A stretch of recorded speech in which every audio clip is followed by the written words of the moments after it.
Britishers जो थे India के साथ, ईस्ट इंडिया कंपनी जो है इंडिया के साथ एक ट्रायंगुलर ट्रेड कंडक्ट करती थी अपने प्रॉफिट के लिए। चलिए अब इसको समझने के पहले पहले हम एक बैकग्राउंड समझते हैं।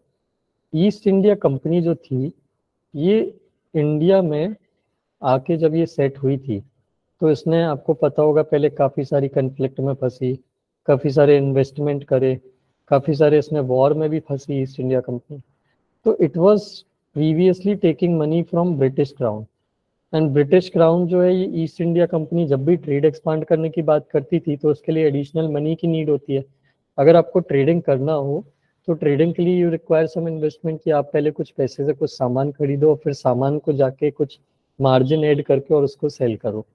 तो ईस्ट इंडिया कंपनी जब बेसिकली इनसे पैसा मांगती थी ईस्ट ब्रिटिश गवर्नमेंट से, तो ब्रिटिश गवर्नमेंट उस पर काफ़ी गुस्सा करती थी कि हम आपको कब तक ऐसे अपनी ट्रेजरी से मनी देते रहेंगे, ऐसे तो हमारी ट्रेजरी जो है वो खाली हो जाएगी।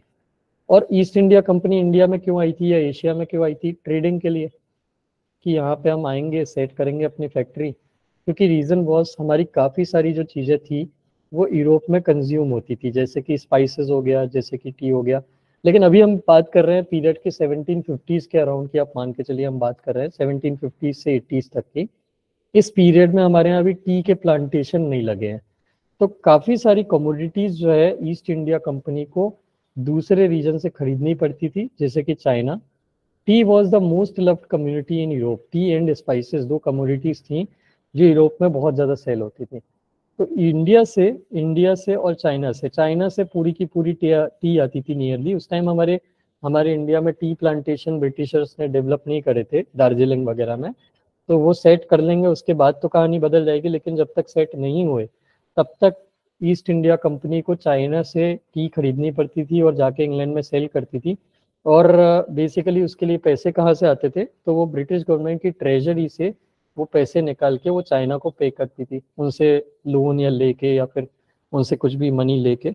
तो इससे क्या हो रहा था, यूरोप की, मतलब यूरोप में जो फॉरेक्स रिजर्व थे ब्रिटिश इंग्लैंड की जो ट्रेजरी के, ये फॉरेक्स रिजर्व फॉल हो रहे थे। तो ये फॉरेक्स रिजर्व फॉल हो रहे थे तो यूरोपियन ईस्ट इंडिया कंपनी बहुत टाइम से ऐसा कोई वे ढूंढने की कोशिश कर रही थी जिससे वो अपनी ये जो ट्रेडिंग है, मतलब ये जो ट्रेड है, टी का जो ट्रेड है, उसको फाइनेंस कर पाए।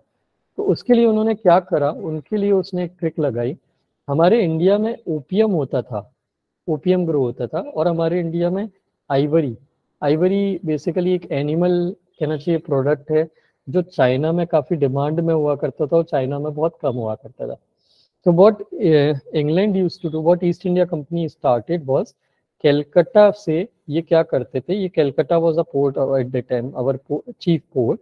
तो कैलकाटा से ये चाइना में आइवरी, ओपियम एंड उसके बाद रॉ कॉटन को ये एक्सपोर्ट करते थे। और उसके बदले में रॉ कॉटन के साथ साथ उस टाइम कॉटन की भी ग्रोथ हमारे यहाँ इतनी नहीं थी, मेनली रॉ सिल्क का वो एक्सपोर्ट करते थे। सिल्क हमारे यहाँ अच्छा खासा होता था और चाइना में अच्छी खासी डिमांड थी उसकी।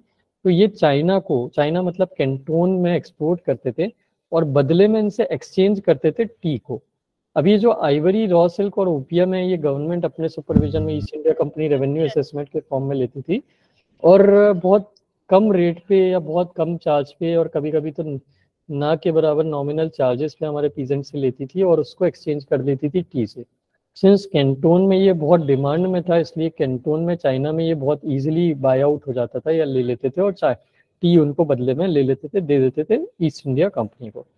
अब इससे एडवांटेज क्या होने लगा? इससे एडवांटेज ये होने लगा कि ईस्ट इंडिया कंपनी को अपनी जेब से पैसे नहीं देने पड़ते थे। अब मतलब लंदन से जो ट्रेजरी से जो पैसे वो निकालते थे मनी इम्पोर्ट करने के लिए इसका कैंटोन से, तो वो कैंटोन से उन्होंने ट्रेजरी से पैसे निकालना बंद कर दिया। तो ब्रिटिश गवर्नमेंट की ट्रेजरी से बुलियन, उसको बोला जाता था बुलियन, क्योंकि पहले जो ट्रेड होता था वो पूरा का पूरा ट्रेड जो होता था इधर सिल्वर एक्सचेंज में होता था, मतलब आपको सिल्वर के कॉइन देने पड़ते थे या तो गोल्ड के कॉइन देने पड़ते थे, मतलब बिस्किट या कॉइन देने पड़ते थे, तो उनको बोला जाता था बुलियन।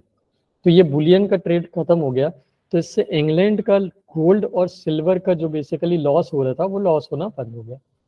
अब ये जो टी लाते थे कलकत्ता, इस टी को ये डायरेक्टली नहीं ले जाते थे, पहले कलकत्ता ले जाते थे, ये चाइना से डायरेक्ट यूरोप नहीं ले जाते थे। पहले ये ले जाते थे कलकत्ता और कलकत्ता से ले जाते थे ये लंदन। और लंदन में ले जाके, लंदन में T was a luxury product, T was considered a luxury product. तो ये टी जो है वहाँ पे बहुत हाई रेट पे सेल होती थी। तो ये चाइना से खरीद रहे हैं फ्री में, और वहां पे ले जा रहे हैं, लंदन में ले जा रहे हैं बहुत हाई रेट पे प्रॉफिट में उसको सेल कर रहे हैं, और this is how they use to make a lot of profit. तो ये दो तरीके से ईस्ट इंडिया कंपनी अब प्रॉफिट बना रही है।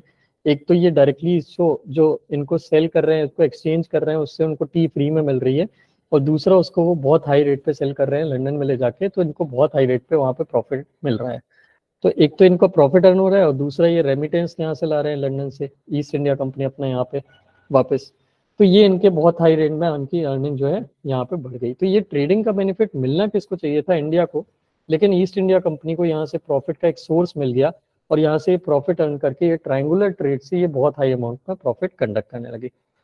इसमें ओपीएम का आप नाम याद रखिएगा, जब आप वर्ल्ड हिस्ट्री पढ़ेंगे तो आपको वर्ल्ड हिस्ट्री में एक वॉर पढ़ाया जाएगा, इंग्लैंड और चाइना के बीच में दो वॉर हुए थे, that was used to be called as opium war.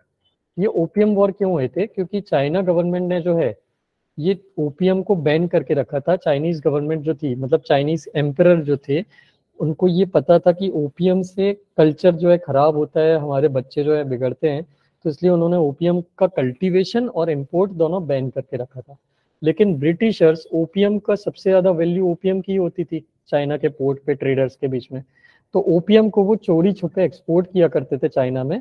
और चाइना को जब वो शिप पकड़ में आ गया 2 बार, तो उसने ब्रिटिशर्स के ऊपर वॉर डिक्लेयर कर दिया था, और इसीलिए इनको बोला जाता है ओपीएम वॉर्स। तो 2 ओपीएम वॉर हुए थे, but still despite that China में वो ओपीएम का एक्सपोर्ट जो है कंटिन्यू करते रहे। लेकिन इनको एक चीज समझ में आ गई कि ओपीएम बहुत टाइम तक ओपीएम पे डिपेंडेंट नहीं रह सकते, क्योंकि जिस दिन हमारे जैसे जैसे हमारे सोर्सेस पकड़े जाएंगे ओपीएम इंपोर्ट करने के, एक्सपोर्ट करने के, वैसे वैसे हमारे पास अपॉर्चुनिटी कम हो जाएगी कि हम ओपीएम के बदले में टी खरीद लें और टी को जो है यूरोप में एक्सपोर्ट कर दें। तो over the period of time they were looking for some kind of alternative option, जिससे वो चाइना पे अपनी डिपेंडेंस खत्म कर लें। तो चाइना पे डिपेंडेंस खत्म करने के लिए उन्होंने 2 चीजें करी। एक तो अपनी ब्रिटिश की कॉटन मिल सेट करना शुरू करी, तो सूरत में, बॉम्बे में, ठीक है, ये अपना मसूलीपट्टनम में, यहाँ पे इन्होंने अपनी कॉटन टेक्सटाइल फैक्ट्री सेट करना शुरू करी। और इसके साथ साथ इन्होंने जो अपने हमारे जो एग्रीकल्चरल लैंड है, उन एग्रीकल्चरल लैंड पे कमर्शियल क्रॉप्स का ग्रोथ करना या एग्रीकल्चर कल्टीवेशन करना प्रमोट करना शुरू करा। तो